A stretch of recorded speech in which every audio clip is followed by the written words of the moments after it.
بسم اللہ الرحمن الرحیم۔ امام غزالی رحمۃ اللہ علیہ نے ایک بہت کمال اور زبردست واقعہ بیان کیا ہے جو زندگیوں میں انقلاب برپا کر دیتا ہے، جو زندگیوں میں چینجنگ لانے پر مجبور کرتا ہے، جو انسان کی زندگی کو سدھارتا ہے، سنوارتا ہے، سلجھاتا ہے۔ آپ فرماتے ہیں ایک ملک میں آپ نے مایہ ناز تصنیف میں، آپ کی مایہ ناز کتاب احیاء العلوم میں یہ واقعہ موجود ہے۔ احیاء العلوم بڑی مایہ ناز کتاب ہے، آپ کی مایہ ناز تصنیفات میں سے ہے۔ علماء نے کہا ہے اگر ہمارا بس چلے تو ہم یہ فتویٰ دے دیں کہ قرآن کے بعد، حدیث کے بعد احیاء العلوم کی تلاوت کیا کرو۔ اتنی مایہ ناز کتاب ہے، اتنی بہترین کتاب میں یہ واقعہ موجود ہے۔ آپ فرماتے ہیں حضرت عبداللہ تستری رحمۃ اللہ علیہ ایک بہت بڑے اللہ کے ولی تھے۔ ان کے دور میں ایک بادشاہ تھا عمر بن لیث۔ عمر بن لیث بڑا فاسق و فاجر بادشاہ تھا اور بے باک بادشاہ تھا۔ احساس ہمدردی کے نام کی چیز نہ تھی اس میں۔ ہوا یہ کہ وہ بڑا اپنی عوام کا، رعیت کا، پبلک عزت لوٹنے والا تھا، پورا ظالم تھا، احساس لحاظ خیال کسی کا نہیں کرتا تھا، حتیٰ کہ جس کو جو بھی کام ہوتا تھا وہ ٹائم نہیں دیتا تھا، وقت نہیں دیتا تھا۔ آخر کار اس کے دور میں قحط سالی آ گئی۔ لوگوں نے بڑی شکایت کی، لیکن بادشاہ کے چہرے پر تھوڑا سے بھی تبدیلی نہ آئی، بادشاہ کے رویے میں چینجنگ اور تبدیلی نہ آئی، بادشاہ کو کوئی احساس اور خیال نہ ہوا۔ عوام نے بڑا شور مچایا مگر نہ سنی گئی۔ آخر کار قحط سالی بڑھتی گئی، بندے پیاسے، جانور پیاسے، الغرض بہت مشکل زندگی ہو گئی، بہت پریشان کن مراحل زندگی میں داخل ہو گئے۔ انہوں نے آپس میں ایک جگہ اکٹھے ہو کر عوام نے آپس میں میٹنگ کی کہ کیوں نہ ہو کہ اگر یہ بادشاہ نہیں سنتا، کیوں نہ ہو کہ اپنے کائنات کے بادشاہ کو بلایا جائے، کیوں نہ ہو کہ اس کی بارگاہ میں دعا کی جائے، التجا کی جائے۔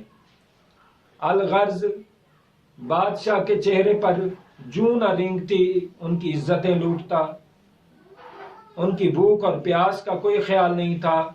لوگ جب تنگ آئے، بالکل لوگ ذلت کی نگری میں پہنچ گئے اور ذلت کے آخری سٹیج پر پہنچ گئے، انہوں نے فیصلہ کیا کیوں نہ ہو کہ ہم جنگل میں چلے جائیں اور بادشاہ کے بھی بادشاہ کو پکاریں اور التجا کریں، وہ ضرور سنے گا، وہ ہم پر ضرور کرم فرمائے گا، وہ ضرور ہم پر فضل فرمائے گا، تو اس کی بارگاہ میں ہمیں التجا کرنی چاہیے، اپیل کرنی چاہیے۔ تو لوگوں نے چلے گئے، جنگل میں چلے گئے، دعائیں کرنے لگے اور آپس میں میٹنگ کی کہ ہر کوئی نماز کی پابندی کرے، تہجد کی پابندی کرے اور تہجد کے ٹائم اللہ کے حضور روئے، گڑ گڑائے۔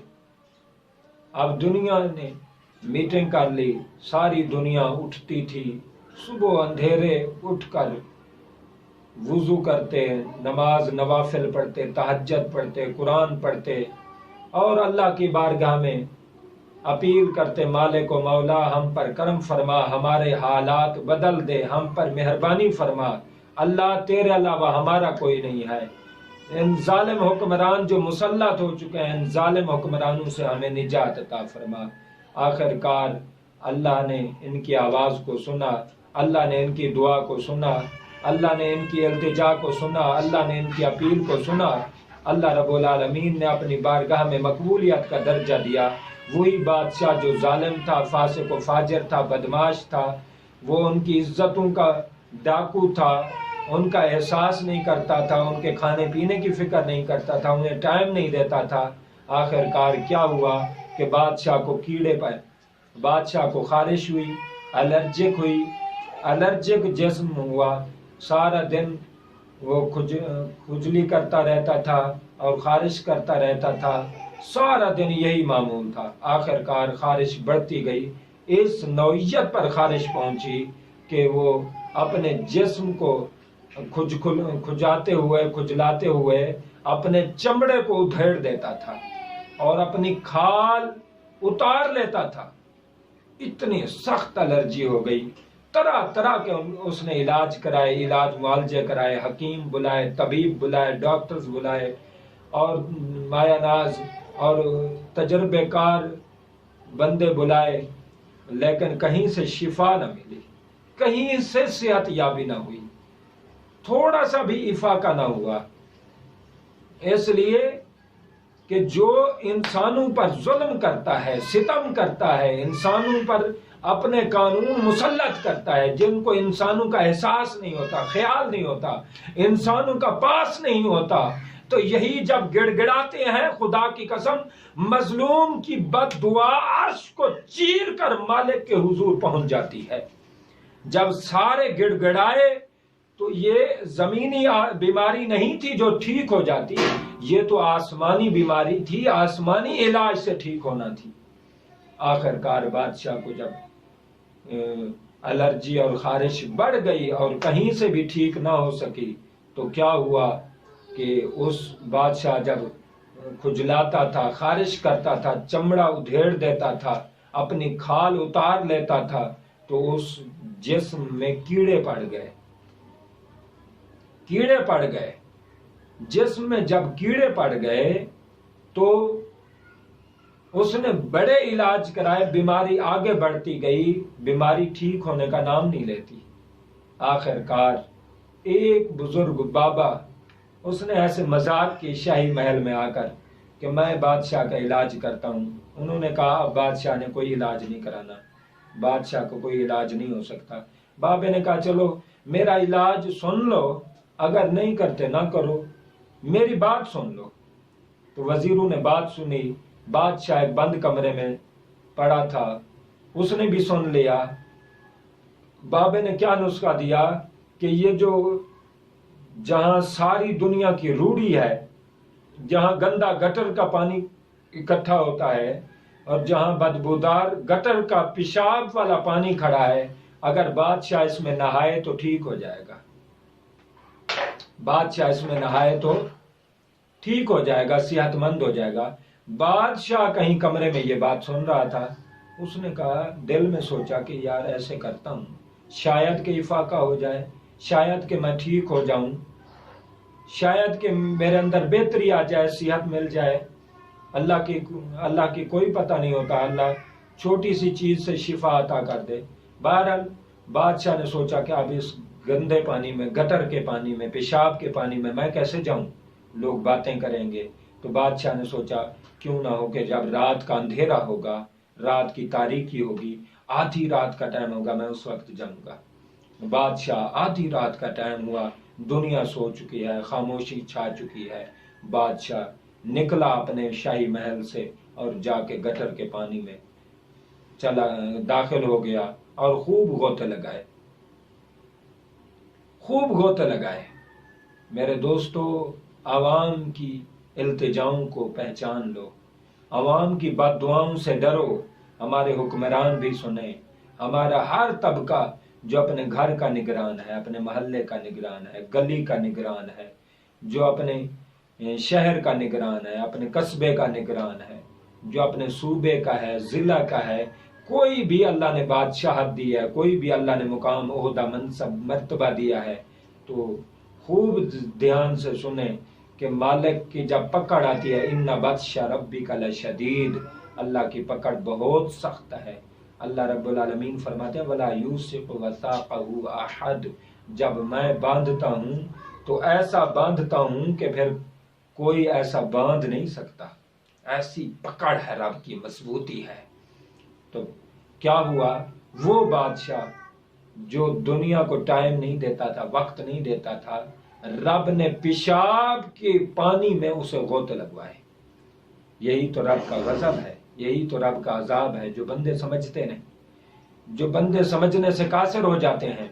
بادشاہ نے خوب غوطے لگائے، ڈبکیاں لگائیں، لیکن بجائے ٹھیک ہونے کے کیڑے بڑھ گئے، پورے جسم پر کیڑے ہو گئے، سر سے لے کر پاؤں تک۔ بادشاہ دوسری رات پھر چلا گیا، غوطے لگائے، لیکن بجائے ٹھیک ہونے کے الٹا خراب ہو گیا، حتیٰ کہ کیڑے پڑ گئے، جسم میں بدبو آنے لگی، جسم میں تعفن پھیل گیا۔ اب وہی فیملی بھی اسے چھوڑ گئی اور کتے کی طرح ایک بند کمرے میں انہوں نے پھینک دیا، اور وہیں پڑا رہتا، باتیں بھی کرتا، کوئی کان بھی نہیں دھرتا تھا، کوئی اس کی بات نہیں سنتا تھا۔ وہ بادشاہ جس سے ملاقات کے لیے لوگ ٹائم لیتے تھے، اب بادشاہ سے ملنے کوئی نہیں آتا۔ اب وہی بادشاہ ہے، کتے کی طرح اکیلا پڑا ہے، بیمار پڑا ہے، بدبو آ رہی ہے، جسم کیڑے جسم نوچ رہے ہیں، درد اور تکلیف ہے۔ آخر کار بادشاہ کو پتہ چلا یہاں حضرت عبداللہ تستری رحمت اللہ علیہ، یہ حضرت ذوالنون مصری رحمت اللہ علیہ کے مرید خاص تھے۔ ان کا ڈنکا بجا، ان کی ولایت کا چرچا ہوا، لوگ آتے، دکھی آتے سکھ لے کر جاتے، پریشان آتے خوشحالی لے کے جاتے، اور کوئی بیمار آتے صحت لے کے جاتے۔ اللہ کے فضل و کرم سے جس کے لیے وہ دعائیں کرتے تقدیر بدل جاتی۔ بادشاہ تک پہنچی آواز، بادشاہ نے اپنا وزیر بھیجا کہ جاؤ ان کو کہو کہ بادشاہ تمہیں بلا رہے ہیں، بادشاہ کو دم کرو اور ان کے لیے دعا کرو۔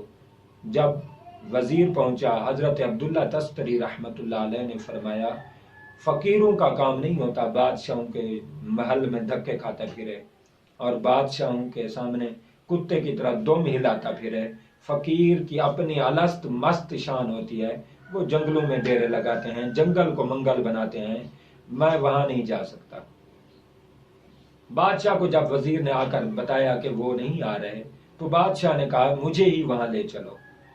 اب بادشاہ کو وزیر چارپائی پہ لٹا کر جنازے کی طرح لے کے جا رہے ہیں۔ وہ بادشاہ جس کے ڈریس، جس کے کپڑے، جس کی پگڑی، جس کے جوتے وہ دنیا دیکھتی تھی، وہ لاکھوں اور کروڑوں میں ہوتے تھے، اب وہی بادشاہ ہے، نہ اسے کپڑوں کی پرواہ ہے، نہ جوتی کی پتہ ہے، کسی چیز کا اسے پتہ نہیں، ہر طرف سے تکلیف ہی تکلیف ہے، ہر طرف سے بدنامی ہو چکی ہے، فلاں بادشاہ کو کیڑے پڑ گئے ہیں۔ تو بادشاہوں کی خبریں بھی دور دور تک چلی جاتی ہیں، اچھی خبر ہو یا بری خبر ہو دور دور تک پھیل جاتی ہے۔ تو بادشاہ کی دور دور تک بدنامی ہو چکی تھی، عورتوں مردوں کو پتہ چل چکا تھا، گھر گھر پتہ چل چکا تھا، گلی گلی محلہ محلہ شہر شہر پتہ چل چکا تھا، فلاں جو بادشاہ ہے اس کو کیڑے پڑ گئے ہیں، اس کے جسم سے بڑی بدبو آتی ہے، اس سے دنیا نفرت کرتی ہے۔ وہ بادشاہ کو چارپائی پر جنازے کی صورت میں وہ لے کر گئے اور جا کر بادشاہ اللہ کے فقیر کے دربار میں جا کر رکھا، اور اللہ کے فقیر کافی دیر اپنے مریدوں کا، اپنے پریشانوں کا، پریشان حالوں کا، اپنے دکھیوں کے لیے دعائیں خیر کرتے رہے، ان کے لیے ان کے ساتھ ملاقات کرتے رہے۔ جب فارغ ہوئے کافی دیر بعد تو دیکھا، اٹھے اور بادشاہ کے سرہانے آ گئے اور بادشاہ کو کہا ہاں بادشاہ سنا، کیا پوزیشن ہے، کیا حال ہے؟ تو بادشاہ نے کہا جناب میری گردن دبا دیں، میں ایسا جینا نہیں چاہتا جس میں بدنامی ہو، ہر طرف سے میں عذاب میں آ چکا ہوں، میرے جسم کو کیڑے کھا رہے ہیں اور مجھے بہت تڑپا رہے ہیں، مجھے بڑی تکلیف ہو رہی ہے، مجھے بڑا دکھ ہو رہا ہے، لہٰذا میں اب جینا نہیں چاہتا، مجھے اب جینا چاہیے ہی نہیں، بس میری انگوٹھا لگا کر میری گردن کو دبا دیں۔ حضرت عبداللہ تستری رحمت اللہ علیہ نے فرمایا نہیں، اگر میں دعا کروں ٹھیک ہو جاؤ تو ٹھیک ہے۔ بادشاہ نے کہا بالکل۔ آپ نے فرمایا پھر توبہ کر، جس کی عزت لوٹی ہے اس سے توبہ کر، اس سے معافی مانگ۔ جو جیل میں قیدی ہیں، جو تیری ہاں میں ہاں نہیں ملاتے تھے، خوشامد نہیں کرتے تھے، حق بات کرتے تھے، جتنے بھی جیل میں ہیں ان سب کو چھوڑ دے۔ اب وہی بادشاہ جو اپنے آپ میں روب دکھاتا تھا، طاقت دکھاتا تھا، حکومت پر ناز کرتا تھا، سلطنت پر ناز کرتا تھا، وہی بادشاہ کے ہونٹ اب کانپ رہے ہیں۔ کمزوری چھا چکی ہے، بیماری چھا چکی ہے، وہی بادشاہ کا برا حال ہے، معصوم شکل بن چکی ہے، سب روب، دبدبے، تکبر، فخر، غرور سب خاک میں مل چکا ہے۔ تو حضرت عبداللہ تستری رحمۃ اللہ علیہ نے فرمایا جیل میں جتنے ہیں سب کو چھوڑ دو۔ جیل میں جتنے تھے سب کو چھوڑ دیا، لوگوں سے معافی مانگی۔ جب بادشاہ نے سب کو راضی کر لیا، خوش کر لیا، معافی مانگ کر سب سے معذرت کر لی، تو حضرت عبداللہ تستری رحمۃ اللہ علیہ نے ہاتھ اٹھائے، مالک و مولا، بے شک تیرا قانون قدرت ہے کہ بیماری جلدی آتی ہے اور دیر سے جاتی ہے، لیکن اس کے لیے قانون بدل دے، اس کے لیے بیماری جلدی ہٹا دے۔ بس علماء نے لکھا ہے، امام غزالی رحمۃ اللہ علیہ نے لکھا ہے، اسی وقت اس کے زخم ٹھیک ہونے لگے، کیڑے جو تھے وہ مرنے لگ پڑے، جسم ٹھیک ہو گیا، داغ دھبے بھی نہ رہے۔ جب داغ بھی اتر گئے تو بادشاہ نے جا کر غسل کیا، شفا کا غسل کر کے بادشاہ نے شفا کا غسل کر کے اعلان کرایا۔ اور اب وہ بادشاہ جو دنیا کو ٹائم نہیں دیتا تھا، وقت نہیں دیتا تھا، وہی بادشاہ تھا کہ ہر وقت ان کا احساس کرتا، ان کا خیال کرتا اور ان کا لحاظ کرتا، اور عوام کی خدمت میں اس نے ساری زندگی گزاری۔ پھر حضرت عبداللہ تستری رحمۃ اللہ علیہ وصال فرما گئے۔ پھر عمر بن لیث بادشاہ کہتے ہیں کہ اس فقیر کی قبر جب بنائی گئی، میں اس کی قبر کی زیارت کرنے جایا کرتا تھا، میں نے کیا دیکھا، قبر سے اللہ کے ذکر کی آوازیں اور خوشبوئیں آتی تھیں۔ تو پیارے دوستو، ہمیشہ اللہ کی بادشاہی ہے، جو اس سے جڑا وہ قبر میں بھی سرخرو ہوا، وہ یہاں بھی سرخرو ہوا۔ تو خیر الناس من ینفع الناس، فرمایا تم میں سے بہترین وہ ہے جو لوگوں کے لیے نفع کا باعث ہو، لوگوں کو نفع پہنچائے۔ تو پیارے، ہمیں انسانیت کا خیال رکھنا چاہیے، ایک دوسرے مظلوم کی بد دعا سے بچنا چاہیے، ظلم و ستم سے بچنا چاہیے، قہر و جبر سے بچنا چاہیے، تشدد سے بچنا چاہیے۔ بظاہر تو ہم کہتے ہیں یہ میرا کیا کر لے گا، خدا کی قسم وہ سب کچھ کر سکتا ہے، تمہاری دنیا آخرت تباہ کر سکتا ہے۔ لہٰذا ہمیں صبر و تحمل سے، برداشت سے عوام کی خدمت کرنے چاہیے۔ عوام کی جو خدمت کرتا ہے، چاہے وہ کتے کو بھی پانی پلا دے، کتے کو پانی پلائے، فاحشہ عورت اللہ اس کو اپنا ولیہ بنا دے، یہ اس کی شان ہے، اس کی اپنی مخلوق سے محبت ہے۔ اللہ بہت زیادہ بندے سے پیار کرتا ہے، تو ہمیں بھی اللہ کے بندوں سے پیار کرنا چاہیے۔